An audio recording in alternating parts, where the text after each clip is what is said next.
એટલે અંસારી નો દીકરો જો એની માને એક્ટિવા ચલાવતા શીખવાડી દીધું છે. અત્યારે અંસારી એકલી એક્ટિવા લઈને જાય છે અને તું આખો દિવસ ઘરમાં નવરો બેસી રહ્યો છું. એમ નહીં કે 5 મિનિટ માને એક્ટિવા ચલાવતા શીખવાડીએ.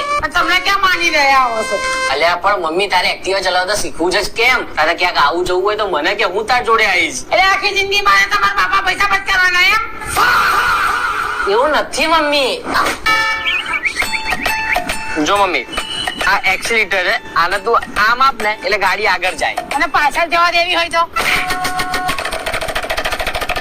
પાછળ જતી હશે મમ્મી. આ 4 વ્હીલ છે, આ એક્ટિવા મમ્મી આગળ જ જાય, પાછળ ના જાય. પણ એક સાઈડ નું ફરશે ને એક સાઈડ નું નહીં ફરશું. મમ્મી આમાં એવું જ હોય, આ એક ફરે ને એક ના ફરે, આમાં એવું જ હોય. એવું કઈ ના હોય કે ગાડી બગાડી દીધી છે.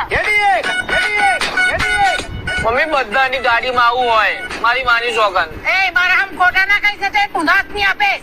જો મમ્મી આને સાઈડ લાઈટ કહેવાય. જો તારે જમણી સાઈડ વરવું હોય તો જમણી સાઈડ ની સાઈડ બતાવવાની, ડાબી સાઈડ વરવું હોય તો ડાબી સાઈડ ની સાઈડ બતાવવાની. અને આમાં ભૂલ નહીં કરવાની હો, કેમ કે 99% લેડીઝ આમ જ ભૂલ કરતી હોય છે.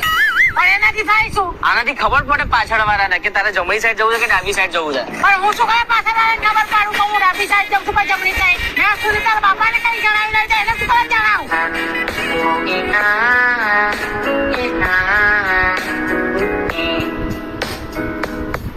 એટલે અંસારી નો દીકરો જો એની માને એક્ટિવા ચલાવતા શીખવાડી દીધું છે. અત્યારે અંસારી એકલી એક્ટિવા લઈને જાય છે અને તું આખો દિવસ